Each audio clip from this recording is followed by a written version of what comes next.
মেয়েরা কখনো কারোর আপন হয় না, কারণ নিজের হয় না। কেননা বলতে বলতে দেখা যায় যে যখন মেয়েরা শ্বশুরবাড়িতে থাকে, বিয়ে হয়ে যায়, শ্বশুরবাড়ির লোকজন কিন্তু তাকে কি বলে যে ও ওরকম হবেই, ও তো পরের বাড়ির মেয়ে, পর তুমি। আর যখন মেয়েটা বাপের বাড়িতে আসে, সেখানেও কিন্তু একটা কথাই শোনে যে তুমি পরের বাড়ির বউ, তুমি কিন্তু এখানে বেশি কথা বলবে না।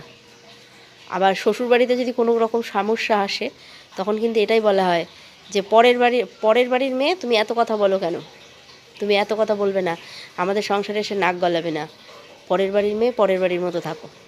তাহলে বোঝো যে আমরা তাহলে কে আমাদেরকে নিজের করে নেয়?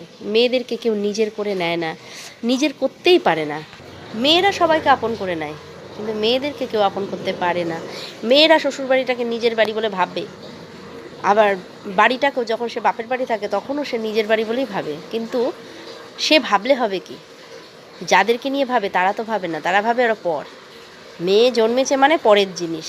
আর যখন শ্বশুরবাড়িতে বিয়ে হয়ে যাবে বলে পরের মেয়ে, তাকে সে আসছে, যে আসছে পরের মেয়ে, অন্য গাছের ছাল।